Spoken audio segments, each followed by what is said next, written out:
오늘 두 번째로는 부활의 은혜를 누리자 이 제목으로 함께 은혜를 나누겠습니다. 우리가 신앙생활 하면서 이렇게 뜨겁게 기도할 수 있는 기회가 우리들에게 필요하고 집중해서 기도하는 시간들이 필요해요. 만약 제가 한번 요즘에 우리가 창세기 보면서 야곱을 보고 있잖아요. 야곱, 그죠?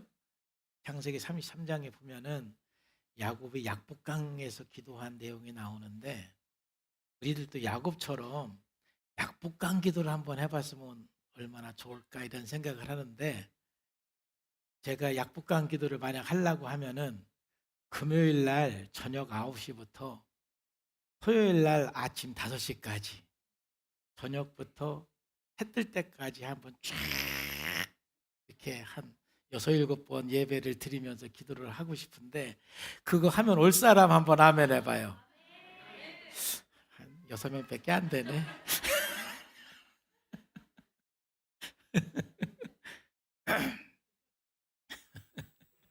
그래서 기도 딱 끝나고 그 해 뜨는 광경을 보면서 집에 갈 때 그 쾌감 토요일 날 한번 해보고 싶은데 왜냐하면은 이제 예수님께서 부활하신 것이 확실하고 내가 확실히 믿는다 할지라도 그 부활의 주님과 함께 동행하고 그 부활의 주님의 임재를 경험하며 사는 것 이것이 우리 신앙의 핵심입니다. 아무리 진수성찬이 있어도 내가 밥맛이 없어서 못 먹으면 다 이게 그림의 떡이에요. 아무리 좋은 게 있어도 내가 그것을 누릴 수 없으면 그건 참 나에게 아무것도 아니죠. 여러분 예수님께서 우리 죄를 위해서 십자가에 죽으시고 부활하신 이 놀라운 이 진리, 이 엄청난 은혜가 우리에게 있고 또 우리가 그 부활의 주님을 믿는다 할지라도 그 부활의 주님의 임재를 경험하고 그 부활의 주님과 함께하지 않으면 그건 뭐 우리들에게 큰 의미가 없는 것이죠. 감사한 것은 부활하신 주님께서는 끊임없이 우리들에게 나타나시는 거예요. 오늘 본문 말씀에도 보면은 이 부활하신 주님은요 가만히 계시지 않고 계속해서 자기 자신을 나타나십니다. 고린도서 15장 4절에 보면은 장사 지낸 바 되었다가 성경대로 사흘 만에 예수님께서 다시 살아나셨어요. 부활하셨어요. 그리고 첫 번째 게바에게 뭐 하시고 게바는 누구지요? 베드로지요. 베드로에게 보이시고 그 다음에 6절에서도 500의 형제에게 일시에 뭐 하셨다? 보이시고 그 다음에 7절에서도 그 후에 야곱에게 보이시고 또 8절에서도 맨 나중에 만삭되지 못하여 난자 같은 내게도 뭐 하셨다? 보이셨다. 그러니까 부활하신 예수님은 계속해서 우리와 함께 하시고 우리들에게 나타나시고 우리들에게 임재하시는 분이 주님이십니다. 그래서 우리 신앙생활의 핵심은 그 부활의 주님의 임재를 경험하는 거예요. 그 부활하신 주님의 임재를 느끼고 그 임재를 우리가 체험하면서 살아가는 겁니다. 그래서 지난 일주일 동안 우리 고난주간에는 말씀을 준비를 하는데 성령님께서 제 마음속에 그런 감동을 주시더라고요. 말씀 준비 많이 해서 말씀 설교는 많이 했으니까 이번에는 같이 기도해 이런 말씀을 주시더라고요. 그래서 지난 일주일 동안에는 제가 설교 준비를 많이 하기보다는 그냥 간단하게 말씀 새벽 예배 전하듯이 한 10분 정도 말씀 전하고 그냥 한 20분 정도씩 간단하게 기도를 했어요. 왜냐하면 그런 시간을 통해서 우리 신앙은 내가 이해하고 깨달는 것도 중요하지만은 내가 정서적으로 주님의 사랑을 느끼고 경험하고 체험하는 게 중요하기 때문에 그렇습니다. 우리들에게 좀 그런 시간들이 필요해요. 그래서 우리가 이 부활의 주님을 경험하고 부활의 주님을 만났을 때 어떠한 현상들이 우리들에게 나타났나? 오늘 성경에서 부활하신 주님이 제자들에게 나타나셨을 때에 어떠한 일들이 일어났는가? 한 세 가지를 우리가 살펴보면서 우리가 부활하신 주님을 만났을 때 우리들에게 나타나는 이 공통적인 이 세 가지 현상이 있습니다. 이거는 이 성경에 있을 뿐만 아니라 저도 주님의 임재를 경험하고 주님의 그 임재 속에서 늘 느끼는 이 경험입니다. 자, 첫 번째는 뭐냐면은 우리가 이 부활의 주님을 경험하고 만날 때 우리들에게 느끼는 경험, 그 체험은 뭐냐면은 평강입니다. 여러분, 이 세상은 참 우리들이 평강할 수 있는 일이 없습니다. 그런데 부활하신 주님을 경험하고 부활하신 주님을 만났을 때 우리들에게 평강이 이루어져요. 여러분들이 예배 가운데 내 어떤 감정과 내 환경과 관계없이 뭔가 큰 평안이 여러분들에게 임하면 지금 부활하신 주님이 여러분들에게 임하고 있는 거예요. 여러분, 뭔가 이렇게 기도하다가 하나님의 큰 평강이 여러분의 마음속에 임하면 그때 그건 여러분 부활하신 주님이 여러분의 마음속에 그때 임하신 거예요. 그러니까 내가 부활하신 주님을 임했다라는 걸 어떻게 할 수 있느냐면은 부활하신 주님이 임하면 우리 마음속에 강 같은 평화가 이루어져요. 평화가. 왜냐하면 누가복음 24장 36절 말씀에 보면은 이게 이제 부활하신 주님께서 두려워하는 제자들에게 나타나셔서 말씀하신 건데 이 말을 할 때에 예수께서 친히 그 가운데 서서 이르시되 너희에게 평강이 있을지어다. 평강이 있을지어다. 여러분, 부활의 주님을 경험할 때 그 주님의 그 힘이 느껴지고 에너지가 느껴지고요. 그 사랑이 느껴져요. 그래서 우리는요, 이 평강은 뭔가 이 사랑의 에너지를 느껴질 때 또는 든든한 분이 나와 함께 한다는 게 느껴질 때 여러분 평안하거든요. 그렇게 무섭고 두렵다가도 누가 내 옆에만 딱 오면은 무서움이 샥 떠나가요. 저도 제가 7살 때 우리 큰형님이 결혼을 했을 거예요. 7살 때 큰형님이 결혼을 했는데 우리 큰형님이 결혼하자마자 시골에서 이렇게 살림을 하고 우리 큰형님은 용산역에서 철도청 근무를 했어요. 그래가지고 주말 부부를 하셔서 주말 부부. 그 옛날에 주말 부부를 하고 하니까 이제 우리 형수님은 사랑방에 혼자 잤어요. 혼자. 그 새댁이 사랑방에 혼자 자니까 무서웠나 봐.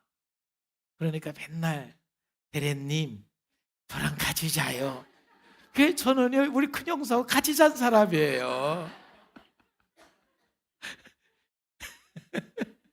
왜냐면 7살짜리인 그 대리님이지만은 그 7살짜리인 그 꼬마라도 옆에 이렇게 같이 자면은 이렇게 무섭지가 않았나 봐요. 그리고 제가 깨가지고 우리 형수님은 막 요강 똑똑똑 해주고 한 거 다 기억이 나요. 일어나면은 요강 여기 있다고 똑똑똑똑 두들겨주고. 그러면 그 아기라도 내 옆에 누군가가 이래 있을 때 내 마음의 두려움도 떠나가고 무서움도 떠나가는 거예요. 그러니까 여러분 마음이 뭔가 힘들고 두렵고 평안이 깨졌다라는 건 뭐냐면은 사랑하는 사람이 내 옆에 없고 또 뭔가 든든한 사람이 내 옆에 없기 때문에 그런 거예요. 뭔가 참 고독하고 외롭고 나는 혼자다. 나는 혼자다. 내 마음 알아주는 사람 아무도 없다. 내 고통을 알아주는 사람 아무도 없다. 나를 도와줄 사람 아무도 없다. 여러분들이 의식적으로 그런 생각을 안 하더라도 무의식 쪽에서 그런 생각이 들기 때문에 무섭고 두렵고 염려가 되고 걱정이 되고 근심이 되는 거예요. 그런데 부활의 주님이 다 임하면 그 모든 것들이 다 해결됩니다. 왜냐하면 부활의 주님이 임하는 순간 뭔가 엄청난 사랑의 에너지가 느껴져요. 부활의 주님이 임하면 그 주님의 그 사랑, 그 주님의 그 은혜, 이게 확 느껴지기 때문에 그렇게 무섭고 두려웠던 마음이 그냥 거짓말처럼 샥 안개 사라지듯이 쫙 사라져요. 또 뭔가 내 힘으로 할 수 없고 내 힘으로 어찌할 바를 모르겠고, 그래서 내가 무력감이 느껴지고 무능력감이 느껴지는데, 부활의 주님의 임재를 경험할 때 내게 능력 주시는 자 안에서 모든 것을 할 수 있습니다. 막 이런 믿음이 생기면서 그 마음속에 두려움과 마음속에 불안함이 샥 떠나가는 거예요. 이게 부활의 주님의 임재의 위력이에요. 부활의 주님은 정말 이 사람도 내 옆에 함께 할 때 무섭지 않은데, 부활의 주님이 함께 할 때 큰 힘이 되는 거예요. 그래서 사도 바울도요, 주님이 함께 할 때 은혜와 평강이 있다는 걸 알기 때문에 이 사도 바울은 늘 편지를 할 때 맨 먼저 은혜와 평강이 있기를 원하노라. 고린도전서에서도 은혜와 평강이 있기를 원하노라. 고린도후서 1장에서도 은혜와 평강이 있기를 원하노라. 갈라디아서 은혜와 평강이 있기를 원하노라. 골로새서, 빌립보서, 데살로니가 전부 다 은혜와 평강이 있기를 원하노라. 여러분, 우리들에게 필요한 건 은혜와 평강이에요. 인간의 근본적인 문제는 평강이 깨어지기 때문에 모든 문제가 다 오는 거예요. 영적인 문제, 심리적인 문제, 육체적인 모든 질병은요, 여러분 평강이 깨어지기 때문에 오는 거예요. 근데 우리들에게 정말 평강을 주실 수 있는 분은 오직 주님이십니다. 우리 집사람도 순간 늘 가끔 고백하는 것이, 암 수술할 때, 이제 수술대에 들어갈 때 그 문까지는 내가 같이 갈 수 있지만 그 다음에 문이 샥 열리고 나서는 이제 가족이 아무도 없잖아요. 그러면은 문 열고 들어가면은 자기는 바로 수술을 하는 줄 알았대. 근데 왜 이렇게 길게 막 쭉 끌고 들어가는지, 그냥 위에 이렇게 쫙 형광등만 보면서 가는데, 그때 하나님 앞에 기도한 것이, 부활의 주님이 여기 함께 있습니다. 부활의 주님이 저와 함께 있습니다. 그 세상에 뭐 목사님도 남편도 친구도 그 어떤 사람도 함께 할 수 없는 그 현장에 부활의 주님이 여기 함께 합니다. 부활의 주님이 내 손을 붙들고 있습니다. 부활의 주님이 나를 지금 도와주고 있습니다. 그 임재를 경험할 때 그 마음속에 어떤 두려움이나 걱정이나 염려보다는 평강이 임하는 줄로 믿습니다. 우리가 자녀들을 바라볼 때마다 얼마나 두렵고 염려가 되고 걱정이 될 때가 있습니까? 그것 때문에 그냥 마음 졸이고 밥맛도 없고 잠도 못 자고 얼마나 힘듭니까? 여러분, 부활의 주님이 함께할 때 우리 자녀도 지켜주실 줄로 믿습니다. 모든 죄와 저주와 모든 두려움을 몰아내시는 분은 오직 예수 그리스도이십니다. 나도 주님의 부활을 경험할 때 그런 염려, 근심, 걱정 다 내려놓고 주님의 평강 가운데 임할 수가 있어요. 여러분, 하나님의 평강이 내게 임해야 거기에서부터 기적이 일어납니다. 여러분 마음속에 주님의 그 부활하신 주님이 함께하면 그 삶은 그 자체가 그때부터 기적이 일어나기 시작하는 거예요. 저는 우리 성산의 모든 성도님들이, 여러분들이 살아가는 그 삶은 여러분의 혼자가 아닙니다. 부활의 주님이 함께 계십니다. 그 부활의 주님을 믿고 의지하면서 나갈 때 여러분의 삶에 기적이 일어날 줄로 믿습니다. 기적이 일어나요. 그게 평강의 능력입니다. 여러분 마음이 답답할 때, 마음이 불안할 때, 염려가 있을 때 여러분 부활의 주님을 바라보세요. 부활의 주님은 지금도 여러분들에게 찾아오시고 여러분들을 만나주시기를 원하고 여러분들을 인도해 주십니다. 그래서 여러분, 이 부활의 주님을 경험을 하려면 먼저 이 공적인 예배 시간에 주님의 임재를 경험하셔야 돼요. 이 시간에 집중해서 여러분 예배 방해되는 요소는 다 제거하시기를 주님의 이름으로 축복합니다. 핸드폰도 다 끄시고요. 예배만 집중해서 성령의 임재를 이 시간에 경험을 하셔야 그 다음에 이제 여러분들이 월요일부터 토요일까지 여러분들 개인 묵상과 기도 생활을 통해서 부활의 주님의 임재를 경험하면서 살아갈 수가 있는 거예요. 주님의 임재를 경험하는 것이 우리들의 생명입니다. 두 번째로 부활의 주님을 우리가 경험했을 때 나타나는 현상이 뭐냐? 누가복음 24장에 나오는데 부활의 주님을 경험해 나타나는 현상은 뭐냐면은 하나님의 말씀이 깨달아지는 거예요. 이게 참 신기해요. 근데 이 말씀을 깨달아지는 이 수준이요, 이 부활하신 주님의 임재의 그 수준에 따라서 달라지는데, 여러분 그 임재가 강하게 나타날 때는요, 성경을 읽을 때뿐만이 아니라 모든 걸 통해서 하나님의 말씀이 깨달아져요. 그러니까 다시 말해서 막 모든 걸 통해서 하나님께서 나에게 말씀해 주시는 거예요.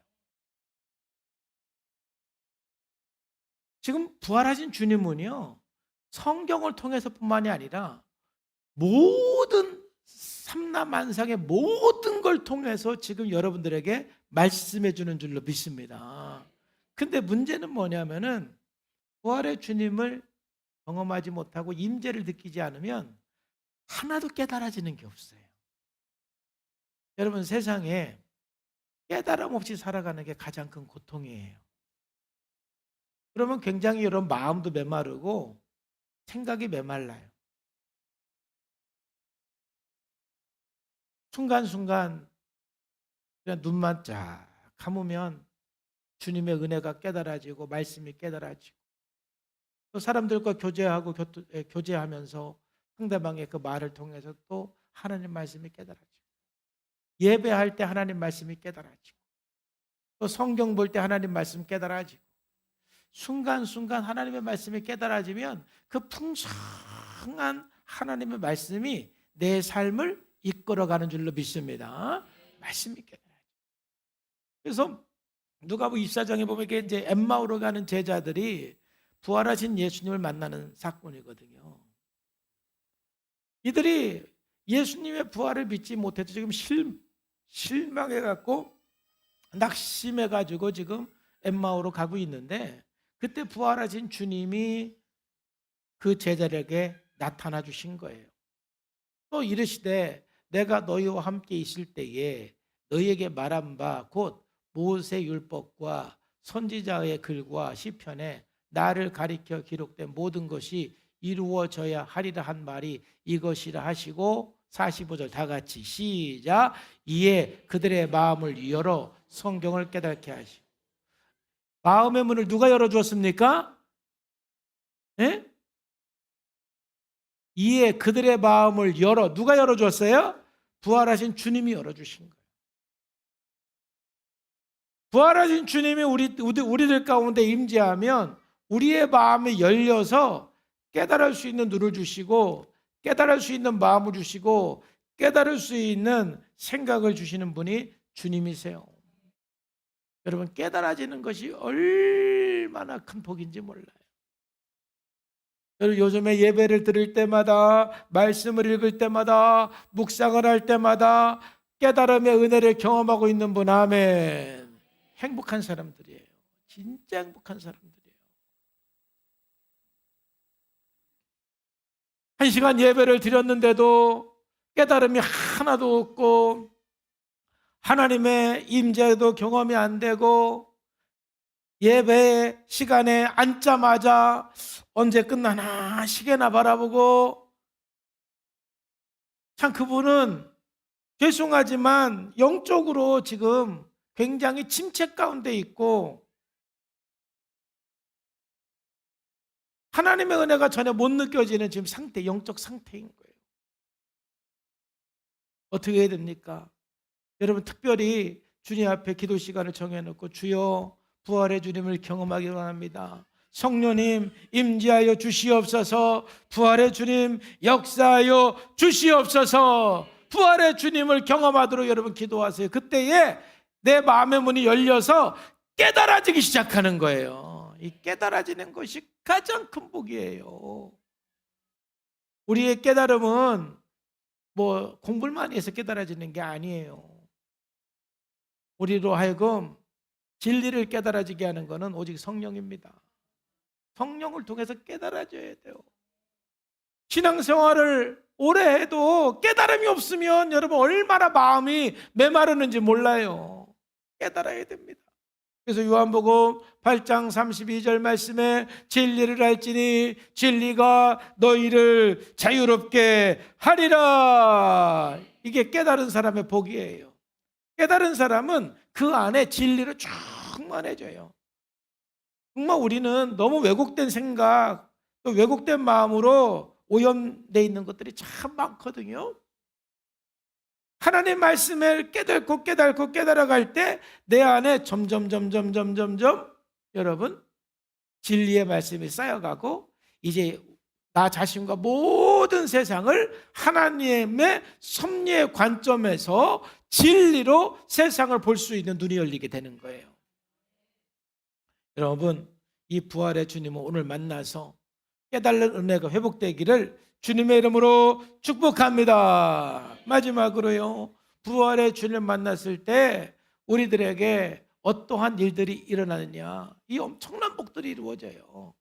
여러분 이 부활의 주님을 우리가 만나고 경험을 할 때 정체성을 회복합니다. 정체성. 내가 누구인지를 정확하게 알게 되고요, 그리고 내가 어디로 가야 되는지 무엇을 해야 되는지 알게 돼요. 정말 우리의 정체성은요 부활의 주님을 만날 때 회복이 되는 겁니다.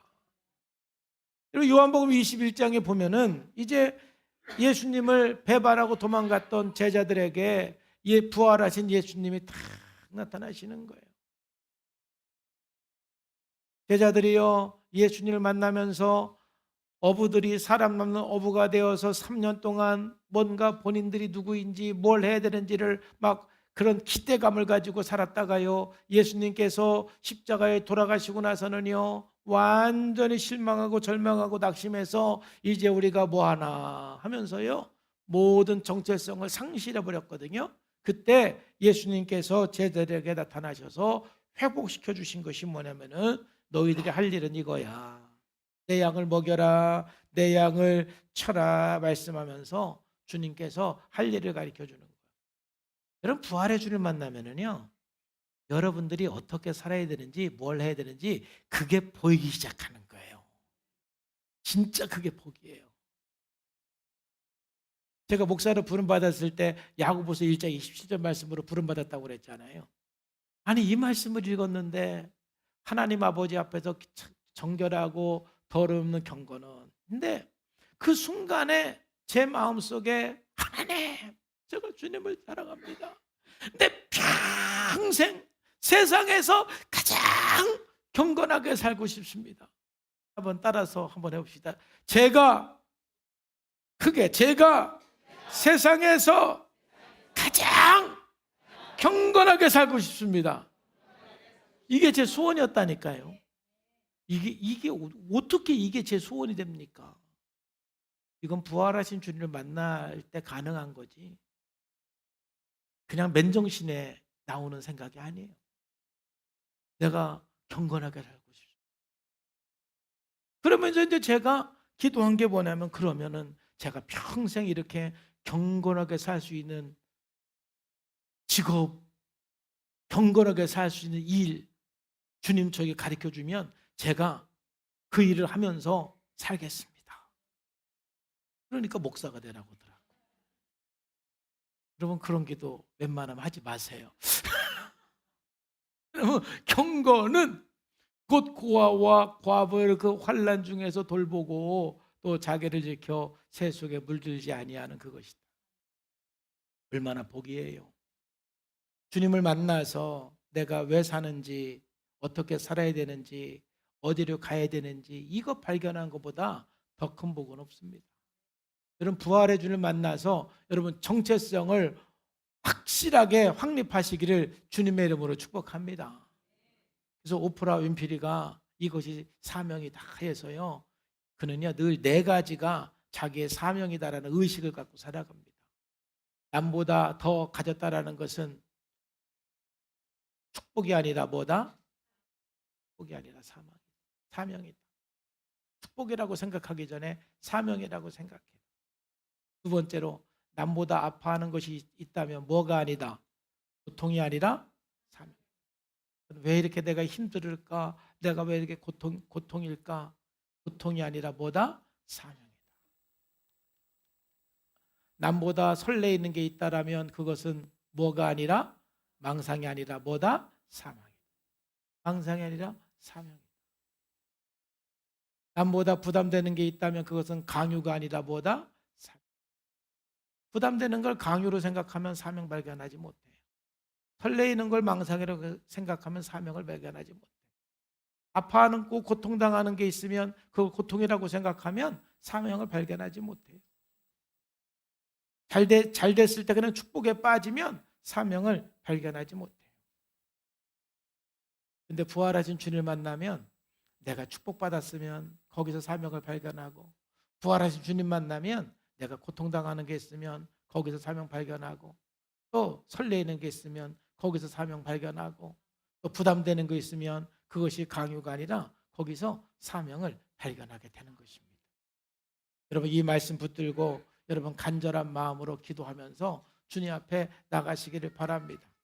이 시간 우리 두 번째 기도할 때는 여러분 정말 간절한 마음으로 오늘 들은 말씀 가지고 여러분 기도하시고, 또 여러분들께서 정말로 주님의 임재를 경험하고 주의 사랑을 경험하고, 그래서 늘 평안과 말씀 깨달아지는 은혜와 그 다음에 정말 정체성을 확립해 나갈 수 있도록 오늘 말씀 붙들고요, 여러분 간절히 기도하고, 우리 또 두 번째 기도할 때는 정말 여러분들이 방언의 은사도 좀 사모하시면서, 또 방언으로 기도할 수 있는 분들은 또 간절한 마음으로 또 방언으로 기도하시고, 또 하나님 앞에 기대하는 마음으로 여러분 뜨겁게 한 15분에서 20분 간절히 기도하도록 하겠습니다. 우리 반주해 주시고 우리 주여 한번 부르고 통성으로 기도하겠습니다.